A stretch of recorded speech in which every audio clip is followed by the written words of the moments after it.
Imagine, the year is 67 AD. You're walking through the crowded streets of ancient Rome when you are confronted with a sight that runs your blood cold. The Emperor Nero himself is strolling through the forum. Beside him, draped in silks and jewels, is his stunning new wife. But as they pass, they leave a somber whisper in their wake. Because everyone there knows the horrifying truth.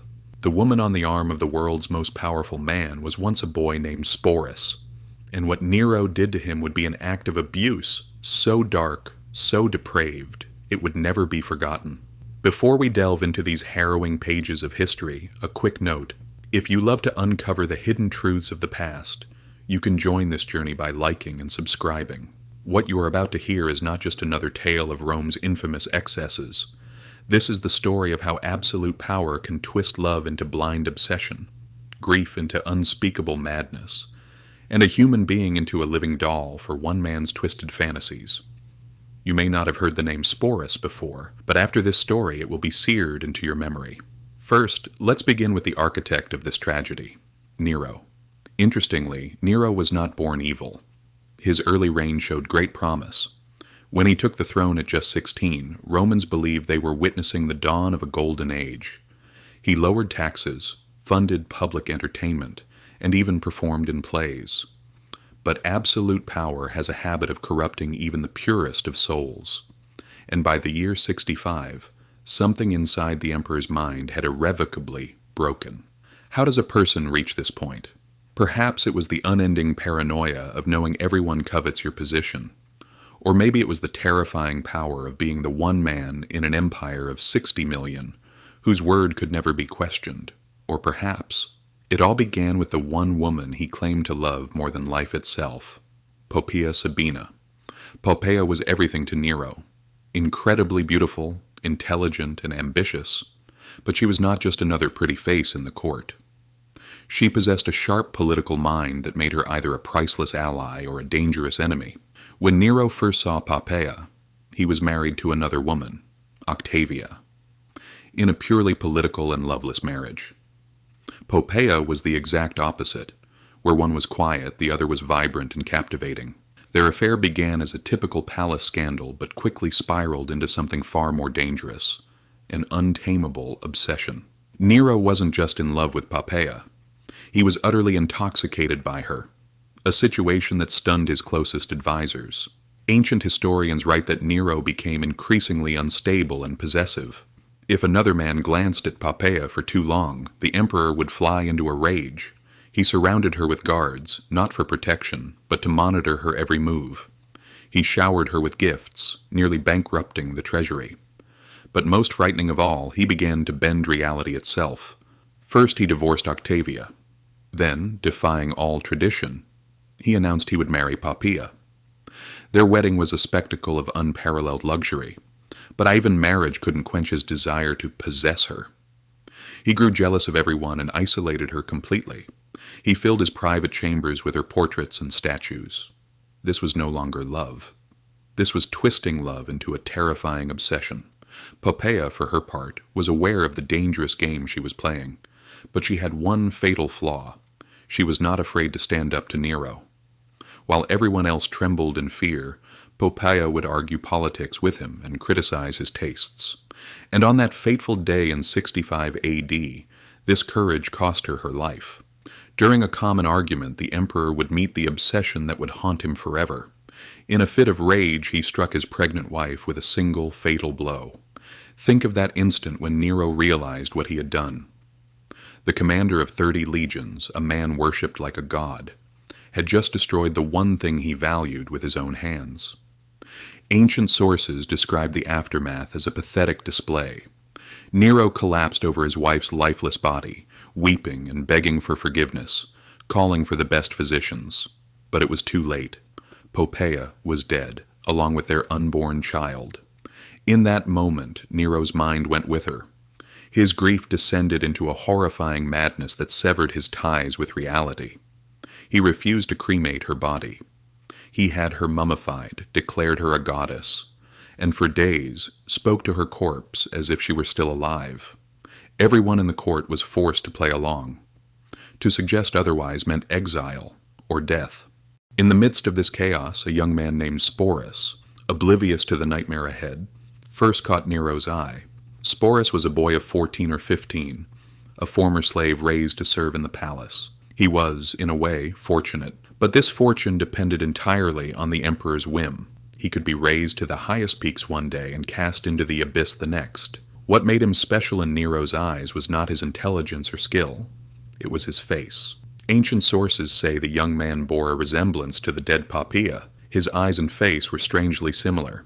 In Nero's shattered mind, a spark ignited. This was his chance to bring back what he had destroyed. Of course, there was one obvious problem. Sporus was male, but for a man who believed he was a god, who had spent months talking to a corpse, this was an easy obstacle.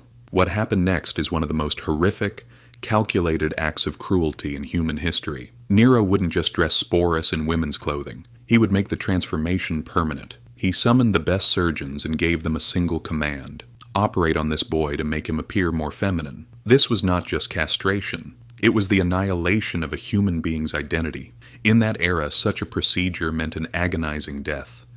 And even if he survived, he would never have children, never live a normal life. Stop and think. For the sake of an emperor's obsession, a person's soul was to be carved up and thrown away. The true cruelty begins right here. When Sporus recovered after months of pain, Nero made an announcement that shocked Rome. He would marry the young man in a grand imperial wedding. Preparations took months. Sporus was given a new name, Sabina, the name of the dead empress. He was given new clothes and jewels, many of which had once belonged to Poppaea, each one a cursed reminder of the woman he was forced to replace. They taught him to apply makeup like a woman, to style his hair like a woman. But worst of all, they taught him to behave like a woman, how to walk, sit, and talk. They even tried to change the tone of his voice. Can you imagine the psychological torture? To look in the mirror and see a stranger wearing your face. To be given lessons designed to make you forget who you are. To know every jewel is a shackle, binding you to a role you never chose. The wedding took place in the spring of 67 AD. To an outsider, it might have looked like a normal imperial wedding. But everyone present knew they were witnessing an unprecedented act of cruelty. The most powerful man in the world was marrying a surgically mutilated boy he had dressed as his dead wife. After the wedding, Nero treated Sporus as a true empress. He had his own servants, his own rooms, his own income. But this luxury came at the cost of his identity, and the price of playing a part in a theater of madness where any mistake meant death. Nero constantly called him Sabina, talking about memories they never shared, expecting Sporus to act as if he remembered them. Put yourself in his place. Every single second you have to pretend to be someone else. The slightest slip could cost you your life. Sporus lived this nightmare for over 2 years. But in 68 AD, Nero's tyranny had pushed Rome too far. Rebellions erupted, and Nero was declared an enemy of the state. Even as he fled for his life, Sporus was with him. Even on the verge of death, he did not give up his obsession. When his enemies finally cornered him, Nero took his own life. But this was not a salvation for Sporus. It left him more vulnerable than ever, because he was one of the leading characters in the tragedy of Nero's reign. What followed is perhaps the most tragic part of the story. Sporus was passed from one powerful man to the next like a prized possession. Each one treated him as Nero had, keeping him in women's clothes and calling him by Poppaea's name. His end came at the hands of the new emperor Vitellius, who decided to use him in the Colosseum, in a degrading public show where he would be sexually humiliated for the amusement of thousands. Rather than submit to this final humiliation, at the probable age of 20, he took his own life. Death was his only escape. What makes his story so shattering is not just the abuse he suffered. It's how a person's identity and will can be so brutally stripped away. From the moment Nero first looked at him, Sporus ceased to be an individual and became a plaything for an emperor's dark fantasies. Perhaps the greatest tragedy is that we know almost nothing about who Sporus was before his transformation. What were his dreams, his hopes? All of it was erased when he became Nero's living doll. The story of the boy forced to become an empress who endured years of torment and chose death over humiliation deserves to be remembered, not just as a perversion, but as a testament to both the limitlessness of human cruelty and the resilience of the human spirit. By choosing his own death, he reclaimed the one thing denied to him, the power to have a say in his own fate. And his story, even after 2,000 years, whispers to us that behind all the grand narratives of history, there are always real people who suffered, who survived, and who deserve our compassion.